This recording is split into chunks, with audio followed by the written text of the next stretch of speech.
नमस्कार, जय हिंद, वंदे मातरम। दोस्तों, स्वागत है आपका आपके अपने YouTube channel Khan learning class में। अगर आप भी टेट और सीटेट एग्जाम में बैठने जा रहे हैं तो ये वीडियो आपके लिए रामबाण साबित होगी। अगर आप इस चैनल पर नए हैं तो आप चैनल को सब्सक्राइब कर लीजिए और सब्सक्राइब करते वक्त बेल आइकन प्रेस करना बिल्कुल ना भूलें, जिससे आप हमारी कोई भी लेटेस्ट अपलोड मिस ना करें। आज हम आपके लिए लेकर आए हैं लैंग्वेज फर्स्ट हिंदी के क्वेश्चन पेपर हल सहित, जो परीक्षा तिथि 25 जनवरी 2023 का पेपर है। तो आज इस प्रश्न पत्र में प्रश्न नंबर 1 है हमारा। स्टार्ट करते हैं। निम्नलिखित गद्यांश को पढ़कर पूछे गए प्रश्नों के सही सबसे उपयुक्त उत्तर वाले विकल्प को चुनिए। वहां से भीलों से मिला जो अपना दुखड़ा सुनाने दूर दूर से बड़ी संख्या में आए थे। ये गद्यांश है। मुझे बताया गया कि मक्का वहाँ की मुख्य फसल है जो पूरी तरह नष्ट हो गई है। वहाँ इसका जो नतीजा है कि अभी से वहाँ अन्न भाव मतलब अन्न का अभाव या अन्न की कमी ऐसी स्थिति हो गई है। तो ये सारा जो पैराग्राफ है वो भीलों से रिलेटेड है, भील प्रजातियों का है और वहाँ पर अन्न की कमी हो गई है। तो इससे रिलेटेड जो ये पैराग्राफ है जिसको आज हम देखने वाले हैं, तो पैराग्राफ को थोड़ा थोड़ा सा आप देख लेंगे। उसके बाद आपको क्वेश्चन पर जाना है। अपने क्वेश्चन की ओर जाते समय आप अपने क्वेश्चन को पहले ध्यान पूर्वक पढ़ेंगे और फिर उसका आंसर अपने गद्यांश में ढूंढेंगे।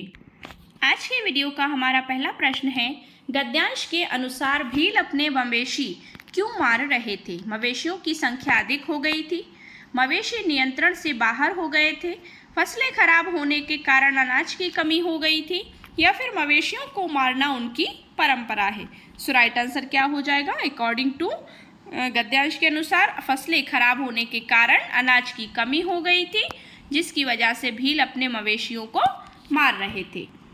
सो ऑप्शन सी जो है इसका राइट आंसर हो जाएगा।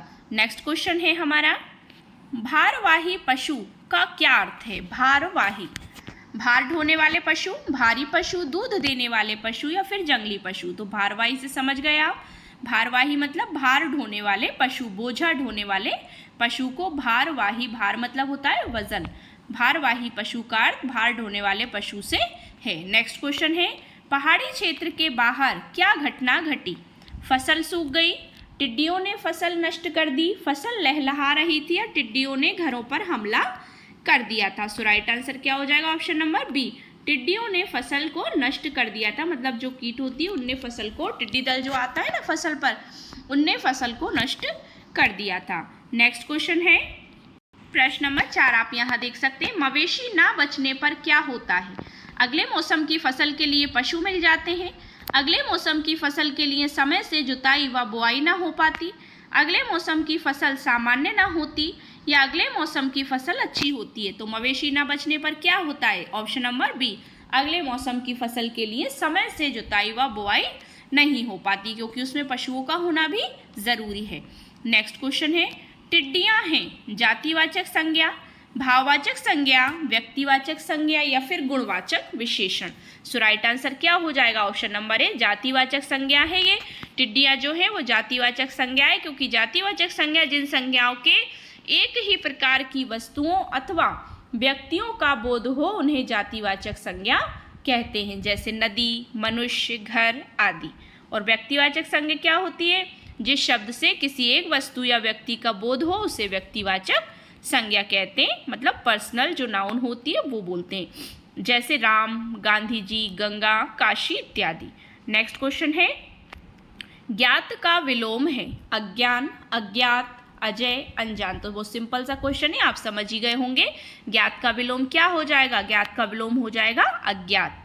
अन्य इसी प्रकार से इन शब्दों के विलोम देख लेते हैं। ज्ञान का होगा ज्ञान, अजय का होगा जय, जय होता है इसमें मात्रा नहीं लगेगी, अजय का जय होगा, और अनजान का जान पहचान। नेक्स्ट क्वेश्चन है, ढोर डंगर से तात्पर्य है पक्षी, जंगली पशु, पशु पक्षी या फिर पशुधन। तो ढोर डंगर से क्या तात्पर्य? ऑप्शन नंबर डी, पशुधन से तात्पर्य है। इसका मतलब ढोर डंगर का मतलब क्या होता है? पशुधन होता है। ऑप्शन क्वेश्चन नंबर 8 है, गद्यांश के अनुसार भीलों की मुख्य फसल है गेहूं, बाजरा, मक्का या चावल। अभी हमने ऊपर पढ़ा, तो गद्यांश के अनुसार ऑप्शन नंबर सी, मक्का जो है उनकी मुख्य फसल है। किसकी? भीलों की मुख्य फसल है। प्रश्न नंबर 9 है, अन्नाभाव का अर्थ है अन्न का अभाव, अन्न का भाव या अन्न का अभाव, अन्न और भाव या अन्न का उत्पादन। तो अन्नाभाव आप समझ गए, अभी मैंने ऊपर भी बढ़ाया था आपको कि अन्नाभाव का मतलब अन्न की कमी या अन्न का अभाव। तो राइट आंसर ऑप्शन नंबर 20 का हो जाएगा।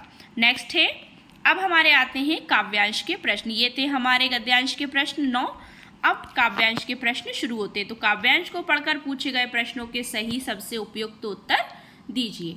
देखते हैं काव्यांश क्या है। छोटा सही है, असफलता एक चुनौती है, स्वीकार करो, क्या कमी रह गई देखो और सुधार करो, जब तक ना सफल हो नींद चैन को त्यागो तुम, संघर्ष का मैदान छोड़कर मत भागो तुम, कुछ किए बिना ही जय जयकार नहीं होती, कोशिश करने वालों की कभी हार नहीं होती। हमने पिछली उसमें भी पढ़ा था वीडियोज़ में, इसका आधा जो पैराग्राफ है तो हमने पिछले उसमें भी ये पढ़ा है। तो ये एक मोटिवेशनल पोइट्री है, तो इससे रिलेटेड क्वेश्चन है, जब व्यक्ति असफल हो जाए तो क्या नहीं करना चाहिए। दूसरों की निंदा करना मतलब बुराई, चैन से ना बैठना, अपनी कमियों को जानना या फिर निरंतर प्रयास करते रहना। तो आप समझ गए कि जब भी व्यक्ति अगर असफल हो जाए तो भी हमें क्या करना चाहिए, निरंतर मतलब दूसरों की निंदा नहीं करना चाहिए, फिर भी हमें प्रयास करते रहना चाहिए। अगर हम असफल हो गए तो ये नहीं कहेंगे कि अरे हम इसकी वजह से ऐसा हुआ, अगर हम ऐसा कर लेते वो सफल हो गया, मतलब किसी की निंदा नहीं करना, आलोचना नहीं करना। तो उसे दूसरों की निंदा कभी नहीं करनी चाहिए, बल्कि निरंतर प्रयास करते रहना चाहिए। Next, so option number A इसका राइट आंसर हो जाएगा। नेक्स्ट है, असफलता को अपनी हार नहीं मान लेनी चाहिए। असफलता है, हार नहीं है। असफलता को अपनी हार नहीं मान लेनी चाहिए, बल्कि असफलता तो हमें एक और प्रयास करने का मौका है कि हम और अच्छा क्या कर सकते हैं। तो असफलता को अपनी हार नहीं मान लेनी चाहिए, बल्कि पुनः प्रयास करना चाहिए। ये कथन है, असत्य है, अप्रामाणिक है, पूर्णतः सत्य है या अंशतः सत्य है। तो ऑप्शन नंबर सी जो है, असफलता को अपनी हार नहीं मान लेनी चाहिए, बल्कि पुनः प्रयास कर लेना चाहिए। ये कथन पूर्णतः पूरी तरह से सत्य है और मोटिवेशनल भी है। नेक्स्ट क्वेश्चन है, किन व्यक्तियों की पराजय नहीं होती, मतलब हार नहीं होती। जो संघर्ष करते हैं, जो जयकार करते हैं, जो दूसरों की कमियां देखते हैं, जो रात भर सोते नहीं। तो किन व्यक्तियों की कभी हार नहीं होती, पराजय। ऑप्शन नंबर ए, जो संघर्ष करते रहते हैं, निरंतर प्रयास करते रहते हैं, उनकी कभी पराजय नहीं होती। नेक्स्ट क्वेश्चन है, कविता में पराजय को विजय में परिवर्तित करने का क्या सूत्र बताया गया है कविता के अनुसार। आप समझ गए होंगे, अभी अभी हमने ऊपर पढ़ा, जब तक ना सफल हो जाएं तब तक अन्न त्याग दो, जब तक ना सफल हो समस्त कार्य त्याग दो, जब तक ना सफल हो जाएं तब तक चैन से ना बैठना, या जब तक ना सफल हो तब तक मैदान में ना जाना। तो ऑप्शन नंबर क्या हो जाएगा, सी जो है इसका राइट आंसर हो जाएगा कि जब तक सफल ना हो जाए तब तक चैन से ना बैठना। उपर्युक्त काव्यांश के आधार पर कविता में जो पराजय को विजय में परिवर्तित करने का सूत्र है, वे जब तक ना सफल हो तब तक चैन से ना बैठना। यह इस पोएट्री में ऐसा भी है कि जब तक ना सफल हो नींद चैन को त्यागो तुम, युद्ध का जो मैदान है उसे छोड़कर मत भागो तुम, ऐसा भी है इसमें। तो ये दोनों ही लाइन इसके लिए सही है। सो ऑप्शन नंबर सी इसका राइट आंसर हो जाएगा। नेक्स्ट क्वेश्चन है, किस शब्द में उपसर्ग और प्रत्यय दोनों हैं, सफलता, स्वीकार, असफल या असफलता। सो किसमें शब्द और उपसर्ग और प्रत्यय दोनों आए हैं, तो वो हैं असफलता शब्द में आ उपसर्ग तथा ता प्रत्यय है। ठीक है, आ उपसर्ग है और ता प्रत्यय, समझ रहे हैं आप। और बीच में जो शब्द है वो मूल शब्द है सफल, आ उपसर्ग है और ता प्रत्यय। तो एक ही शब्द में उपसर्ग और प्रत्यय दोनों है। इसमें मूल शब्द क्या है, सफल है, अतः असफलता शब्द में उपसर्ग और प्रत्यय दोनों है। सो ऑप्शन डी इसका राइट आंसर हो जाएगा। नेक्स्ट है, उपसर्ग किसे कहते हैं, समझ लीजिए, वह शब्दांश जो किसी शब्द के आरंभ में मतलब शुरू में जुड़ जाए उसे क्या कहते हैं, उपसर्ग। जैसे विनाश, उपकार, प्रसिद्ध आदि। प्रत्यय क्या होते हैं, वे शब्दांश जो किसी शब्द के अंत में जुड़ते हैं, जैसे लेखक अक प्रत्यय, तैराक अक प्रत्यय, देनदार आर प्रत्यय से।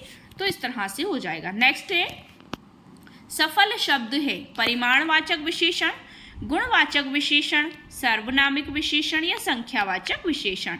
तो सफल शब्द क्या है, सफल मतलब ये एक गुण है ना सफलता, तो सफल शब्द गुणवाचक विशेषण है, मतलब गुणवाचक विशेषण जिस वाक्य में संज्ञा तथा सर्वनाम के गुण, दशा, स्वभाव, दोष आदि लक्षित हों उसे गुणवाचक विशेषण कहते हैं। जैसे नया, उजाड़, गोल, लाल, दुबला, माला इत्यादि। और परिमाणवाचक क्या होते हैं? संख्यावाचक विशेषण का एक मुख्य भेद मतलब एक प्रकार परिमाण बोधक है। यह किसी वस्तु की नाप या तौल का बोध कराता है, मतलब नाप तौल, परिमाण, मात्रा, जैसे सेर भर दूध, तोला भर सोना इत्यादि। नेक्स्ट क्वेश्चन आता है, निम्नलिखित में से भाषा के बारे में कौन सा सही है? भाषा व्यवस्थाओं की व्यवस्था है। भाषा एक वैज्ञानिक व्यवस्था है। भाषा के लिए व्याकरण अनिवार्य है या प्रत्येक भाषा की एक लिपि होती है? तो भाषा के बारे में कौन सा सही है? तो right answer option number A कि भाषा व्यवस्थाओं की व्यवस्था है। उक्त कथन भाषा के संबंध में सही है। सो ऑप्शन नंबर ए इसका राइट आंसर हो जाएगा। नेक्स्ट क्वेश्चन है, एक बालिका अक्षरों और ध्वनियों को इस प्रकार से उच्चारित करती है जिससे आभास होता है, मतलब महसूस होता है, फील होता है कि वह पढ़ने का प्रयास कर रही है। इसे किस रूप में जाना जाएगा? एक बालिका जो है अक्षरों और ध्वनियों को इस प्रकार से उच्चारित करती है या प्रोनाउंस करती है जिससे आभास होता है कि वह पढ़ने का प्रयास कर रही है।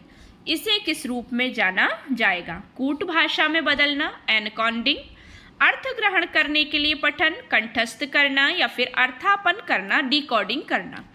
तो राइट आंसर क्या हो जाएगा इसका? ऑप्शन नंबर डी, ये अर्थापन कर रही है, मतलब डिकोडिंग कर रही है। एक बालिका अक्षरों और ध्वनियों को इस प्रकार से उच्चारित करती है जिससे आभास होता है कि वह पढ़ने का प्रयास कर रही है, तो ये अर्थापन के रूप में जाना जाएगा। अर्थापन भी समझ लेते हैं क्या होता है? किसी गूढ़ पद या वाक्य का अर्थ लगाना या बताना, यह कहना कि इसका अर्थ यह है, मतलब उसको पढ़कर डीपली उसका अर्थ समझना, वो क्या कहलाएगा? आपका अर्थापन, मतलब डिकोडिंग करना। सो इसका right answer option number D हो जाएगा।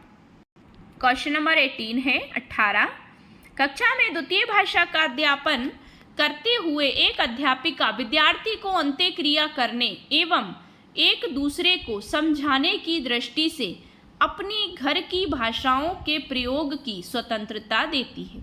यहाँ पर अध्यापिका किस युक्ति का प्रयोग कर रही है? मतलब क्वेश्चन समझिए, कक्षा में द्वितीय भाषा का अध्यापन करते हुए, द्वितीय भाषा सपोज दैट इंग्लिश ले लीजिए, एक अध्यापिका विद्यार्थी को अंत्यक्रिया करने एवं एक दूसरे को समझाने की दृष्टि से अपनी घर की भाषाओं के प्रयोग की स्वतंत्रता देती है कि आप अपने घर की भाषा को भी इसमें प्रयोग कर सकते हो, अपनी व्यवहारिक जो लैंग्वेज है, जो भाषा है, उसका भी आप इसको प्रयोग कर सकते हो समझाने की दृष्टि। तो यहाँ पर अध्यापिका क्या कर रही है? किस युक्ति का प्रयोग कर रही है? द्विभाषावाद, भाषांतरण, बहुभाषावाद या समूह कार्य। सो राइट आंसर क्या हो जाएगा? ऑप्शन नंबर बी, भाषा अंतरण कर रही है। वो ट्रांसिंग या ट्रांस लैंग्वेजिंग कर रही है, एक भाषा को दूसरी भाषा में ट्रांसफर करने के लिए कह रही है, मतलब जिस तरह से भी व्यक्ति को समझ आ जाए।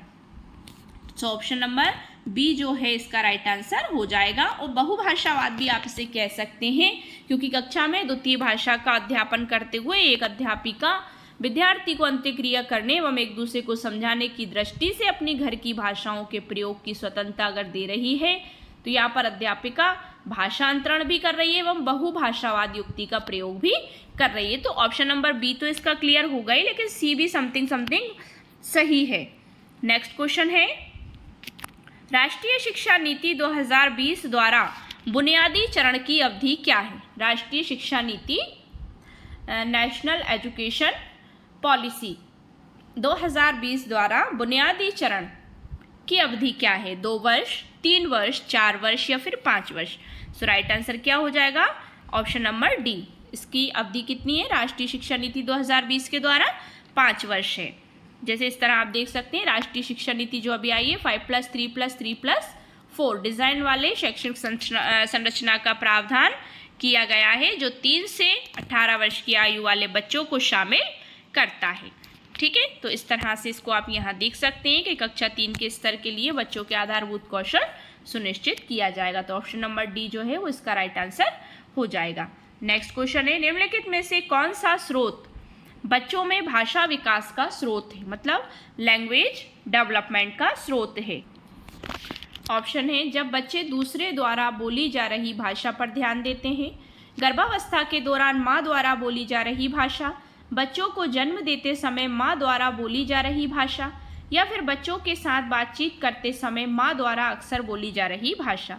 तो कौन सा स्रोत जो है वो बच्चों में भाषा विकास का स्रोत है? कैसे बच्चों में भाषा का विकास होता है? राइट आंसर क्या हो जाएगा? ऑप्शन नंबर डी जो है इसका राइट आंसर हो जाएगा कि बच्चों के साथ बातचीत करते समय माँ द्वारा अक्सर बोली जा रही भाषा, बच्चे उसी को फॉलो करते हैं और उसी से बच्चों में भाषा का विकास होता है।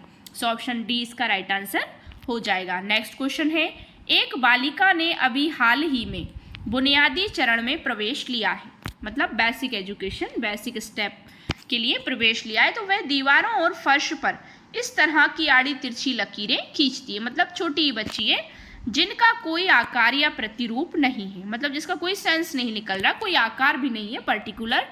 बच्चों के भाषा विकास के इस कार्य को किस रूप में जाना जाएगा?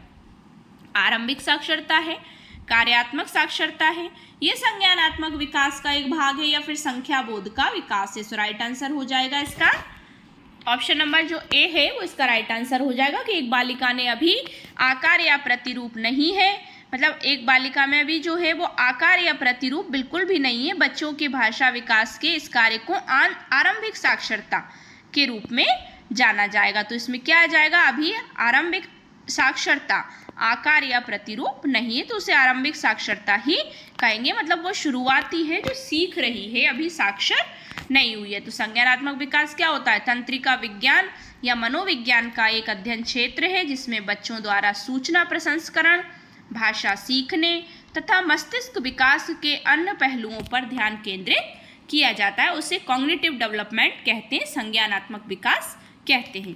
नेक्स्ट क्वेश्चन है, निम्नलिखित में से कौन सा कथन भाषा अधिगम के बारे में सही नहीं है? बच्चे एक साथ कई भाषाएं सीख सकते हैं, प्रथम भाषा द्वितीय भाषा के अधिगम में व्यवधान डालती है, भाषा अर्थपूर्ण संदर्भ ही में सीखी जाती है, या भाषा नियमों पर निपुणता प्राप्त करने के बाद सीखी जाती है। ऑप्शन है इसके, ऑप्शन ए है ए और सी सही नहीं है, बी और डी सही नहीं है, बी कॉमा सी और डी सही नहीं है, या फिर ए और डी सही नहीं है। सो राइट आंसर क्या हो जाएगा? क्वेश्चन समझिएगा कि बच्चे एक साथ कई भाषाएं सीख सकते हैं, प्रथम भाषा द्वितीय भाषा के अधिगम में बाधा उत्पन्न करती है, भाषा अर्थपूर्ण संदर्भी में सीखी जाती है, या फिर भाषा नियमों पर निपुणता प्राप्त करने के बाद सीखी जाती है। तो ऑप्शन बी इसका राइट आंसर हो जाएगा कि बी और डी सही नहीं है, बाकी ए और सी जो है वो सही है।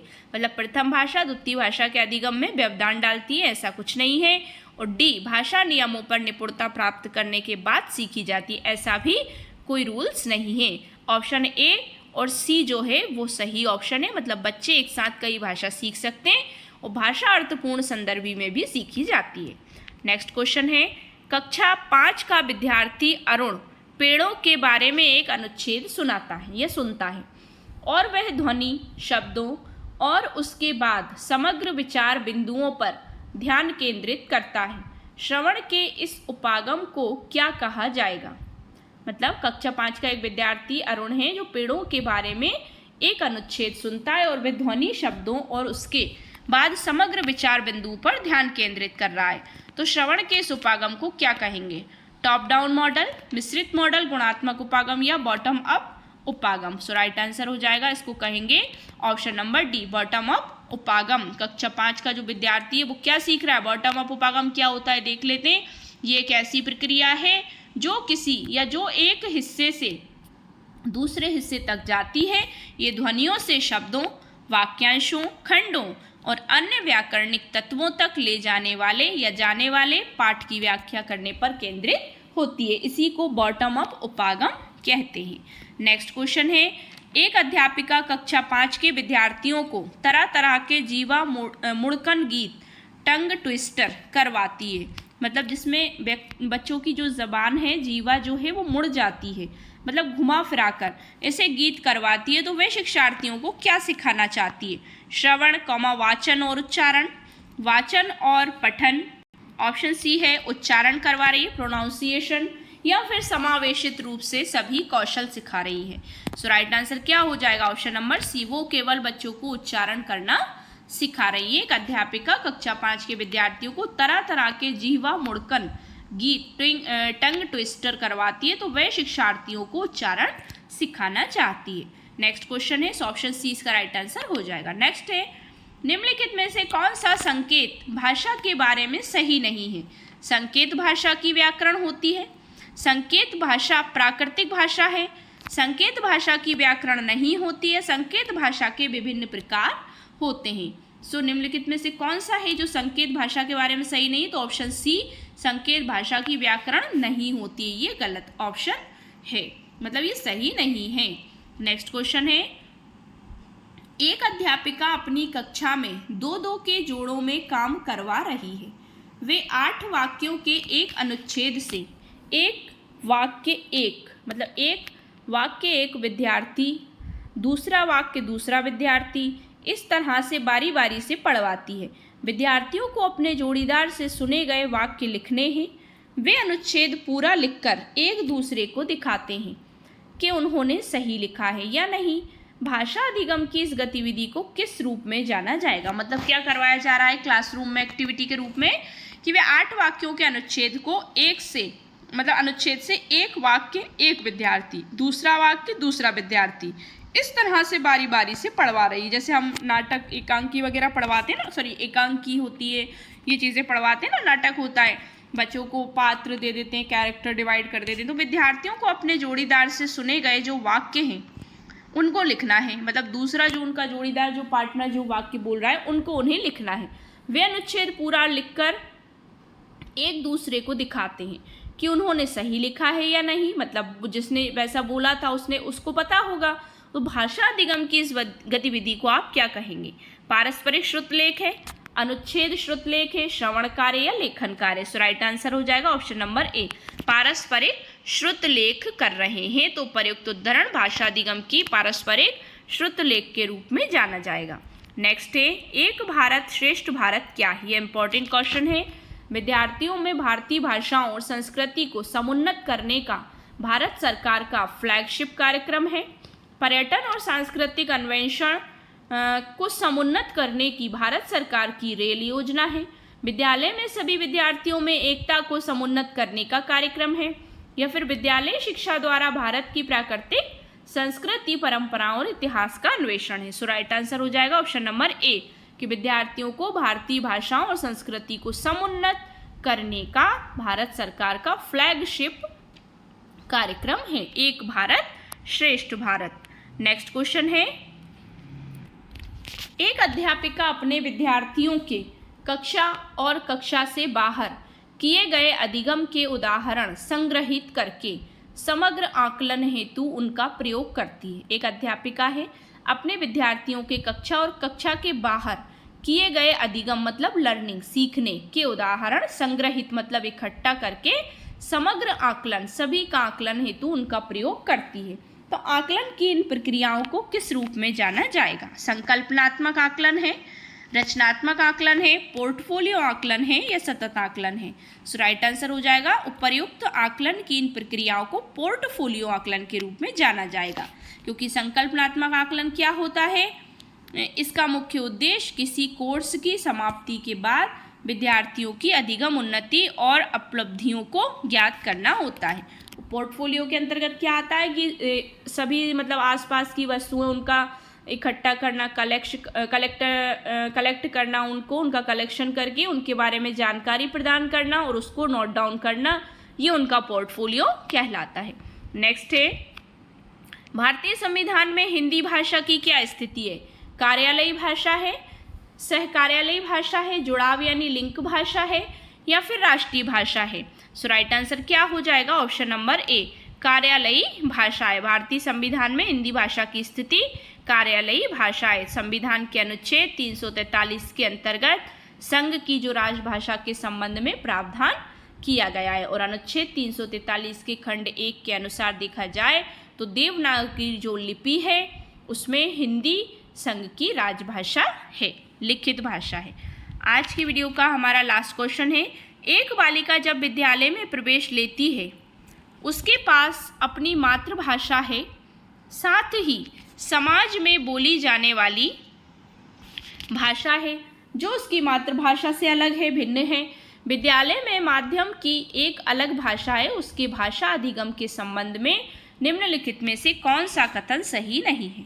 उसके विद्यालय में उसका भाषा अधिगम दूसरी भाषाओं के ज्ञान के रहते सफल होगा, ये सफल रहेगा।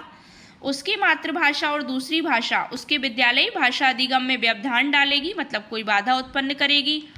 मतलब एक भाषा उसके पास है जो वो सीखी हुई है, और अगर दूसरी भाषा वो विद्यालय के अंतर्गत सीखना चाहती है तो उसमें कोई उसको दिक्कत होगी। या वे नई भाषा सीखने के लिए दूसरी दो भाषाओं का अपना भाषिक ज्ञान इस्तेमाल कर सकती है। यदि उसे अवसर दिए जाएं तो वे सभी भाषाएं सीख सकती है। सो ऑप्शन है इसमें सही नहीं है, ऑप्शन ए है सही नहीं है, ऑप्शन बी सही नहीं है, ऑप्शन सी सही नहीं है, या ऑप्शन डी सही नहीं है। तो मतलब चारों में से कौन सा जो है वो, तो ऑप्शन बी जो है सही नहीं है, ये आ जाएगा इसमें कि उसकी मातृभाषा और दूसरी भाषा उसके विद्यालय भाषा अधिगम में व्यवधान डालेगी। तो ये ऑप्शन बी सही नहीं है, बाकी तीन ऑप्शन जो हैं वो सभी सही हैं। तो उपर्युक्त भाषा अधिगम के संबंध में उसकी मातृभाषा और दूसरी भाषा उसके विद्यालयी भाषा अधिगम में व्यवधान डालेगी कथन सही नहीं है, जबकि अन्य सभी कथन भाषा अधिगम के संबंध में सही है। सो ये थी हमारी 30 प्रश्नों की क्लास। आई होप सो आपको वीडियो पसंद आया होगा। अगर वीडियो पसंद आया तो वीडियो को लाइक शेयर करिए, चैनल को सब्सक्राइब कर लीजिए, बेल आइकन प्रेस करना बिल्कुल ना भूलें, जिससे कि आप हमारी कोई भी लेटेस्ट अपलोड को मिस ना करें। Thanks for watching my video and see you again with the next video. Thank you so much once again.